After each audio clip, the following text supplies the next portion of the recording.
Hey class, this is Mrs. Anderson here. Today we're going to talk about polynomial operations. So adding, subtracting, and multiplying with all different kinds of polynomials. So first, we're going to talk about adding and subtracting polynomials. And when you're adding and subtracting, essentially you're going to be combining like terms. So here's a reminder.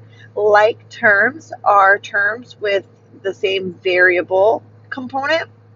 So like 2x and 7x are like terms, negative 8x squared and 3x squared, a 13xy and a negative 7xy. So these are all examples of like terms. They have the same variable piece. And if they are like terms, then you can combine the values of the coefficients using addition or subtraction. And then unlike terms have different variable terms, and then you would be not able to combine them. When you're adding two polynomials together, you just combine like terms, so you can put the x to the fourth terms together and you have 1x to the fourth plus 2 more, so you'd have 3x to the fourth terms. And it's just a total number of x to the fourth. So you're not changing the exponent at all, you're just finding the total number of this term together. And then we only have two x cubes, but there's nothing else to combine it with, so it's just going to be plus 2x cubed, and then we can combine the constant terms, so positive 8 and negative 9 would make negative 1. And then notice that I did that. I picked the highest exponent term, and then I worked my way down because I want to write my final answer in standard form, so highest to lowest. We'll do that again. I'm going to look here. X to the fifth is my highest exponent, and I have a 12x to the fifth here, and I have negative 2x to the fifth here. I'm adding, so I can combine my like terms and just add the coefficients. So 12 and negative 2 is 10, x to the fifth. And then my next highest exponent term would be to the fourth.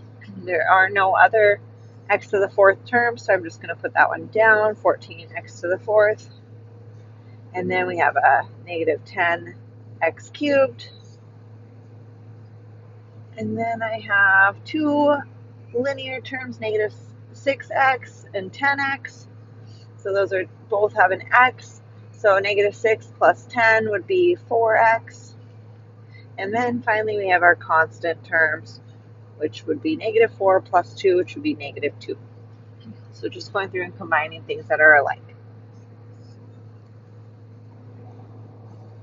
Now subtraction works very similarly, but we have to remember when we subtract a binomial or a trinomial, it has more than one term that we're subtracting. We have to make sure that we subtract all of the terms and not just like the first term. And so we either think of that as like distributing the negative through, so you can rewrite it as minus 3x squared minus 11x to the fourth, and when you minus a negative 7, it makes positive 7. Another way of thinking of it is just adding and then making all of these the opposite signs. So subtracting is the same as adding the opposite. So, and then you don't have to change the first term. So once you distribute the negative or change it to adding the opposite, you're doing the same thing you were in the first example. So we're adding our like terms now. So we have 2x to the fourth terms. We have a negative 3x to the fourth and a negative 11x to the fourth. So we're adding these now, and we're finding the total number of x to the fourth terms. And so we'd have a total of negative 14x to the fourth. And then we have 2x squared terms. So 10x to the squared minus 3x squared would be 7x squared. And then we have just a single x term, so plus 8x. So it's positive, so I'll put it down as plus, and then plus 7.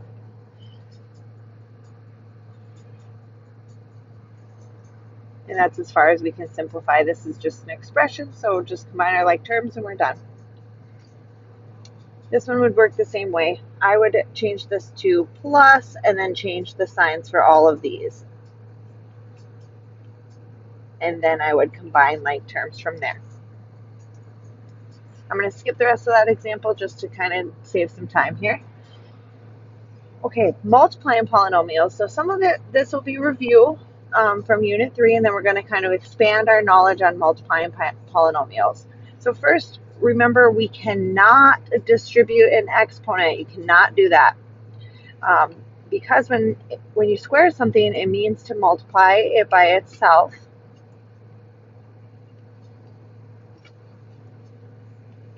And we have to then apply the distributive property. So you have to multiply the 2x times this 2x to get 4x squared. So now you're multiplying. So when you take 2x times 2x, you have 2 times 2 is 4, and now you have 2 x's, and that's why you get an x squared. And then you're taking 2 times 3, and you're getting 6x. And so I've distributed the 2 to both, and now I'm going to take the 3 and distribute it to both. So 3 times 2 is 6x, and then 3 times 3 is 9. Combining my like terms in the middle gives me 4x squared plus 12x plus 9. And you'll notice if you were to distribute that exponent, you would not have gotten the same answer because it misses the middle terms. So that's why that's not allowed.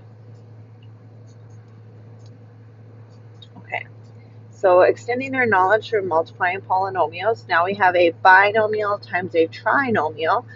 You can do the same thing. Distributive properties, so you would distribute the x to each one, and then you would distribute the 1 to each one, and then you would combine your like terms using addition.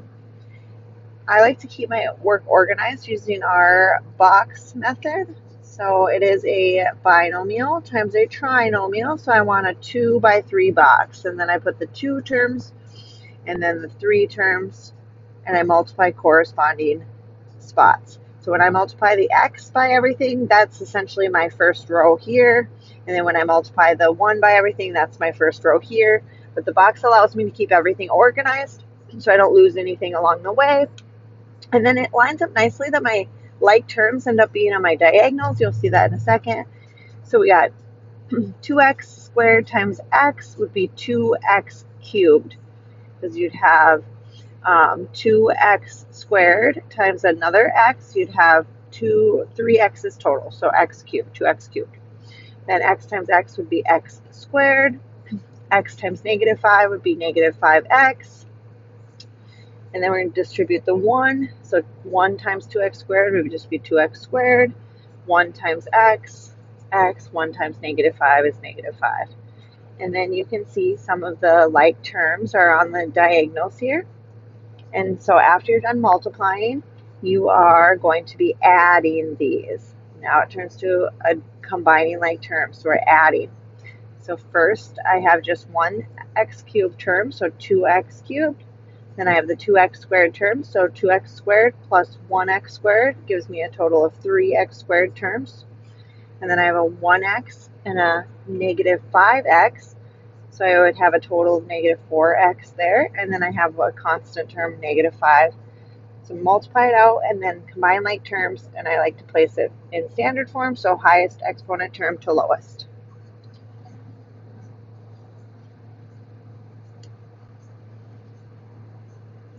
If you want to multiply 3 binomials together, there's not really a trick to it. You just multiply the first 2 together and you get that answer. So let's do that, and then we're going to take that product times the last one. So when I do 2 binomials together, you could make a 2 by 2 box, or you can FOIL. So x times x is x squared, x times negative 1 is negative 1x, and then take negative 2 times both. Negative 2 times x is negative 2x. Negative 2 times negative 1 is 2. Then I'm going to combine like terms. I'm going to get x squared. I have a total of negative 3x's here plus 2. And then I'm going to multiply that by x plus 3. And now, because when I multiply this out, I end up with 6 terms, I tend to use the box method in this case, just to keep my work more organized. And so I put the 2 terms here, x and positive 3, then x squared, negative 3x, and positive 2. You could have used the box to multiply the binomials together too, but it only is 4 terms, so it's not as complicated. X times x squared is x cubed. X times negative 3x is negative 3x squared. X times 2 is 2x. 3 times x squared is 3x squared. And then 3 times negative 3 is negative 9x squared, or just negative 9x. And then 3 times 2 is 6. And then you'll see that from here you're going to be adding, combining like terms. And you'll see that you have the like terms that line up in the diagonals again. So we have just the 1x cubed term, and then 3x squared minus 3x squared, that actually equals 0x squared. So we have no x squared terms left. And then negative 9x plus 2x is negative 7x's, and then plus 6. So then that's our answer for that. Final answer.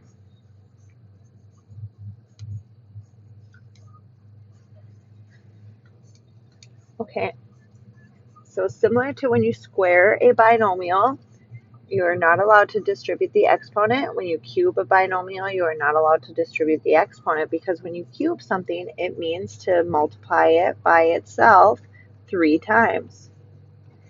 And so in order to cube x minus 5, you will need to take x minus 5 times x minus 5, get that product. So I'm going to FOIL, I'm going to get x squared, x times negative 5, negative 5x, then negative 5 times x, negative 5x, negative 5 times negative 5 is positive 25. Then I'm going to combine like terms, x squared minus 10x plus 25. And then I'm going to multiply it again by my last binomial term. I'm going to use the box to organize that. So I have x and negative 5, and then x squared minus 10x plus 25. So the box is just helping me organize the distributive property. So I'm taking x times each one of these in this row, and then I'm taking negative 5 times each one, but in this row. So x times x squared would be 1x cubed. X times negative 10x would be negative 10x squared. X times 25 is 25x. Negative 5 times x squared, negative 5x squared. Negative 5 times negative 10 would be 50x. Negative 5 times 25 would be negative 125. And we would then combine our like terms using addition, and we should see our like terms on the diagonals. Final answer would be there's 1x cubed term, negative 15 total x squared terms, 75x terms, minus 125.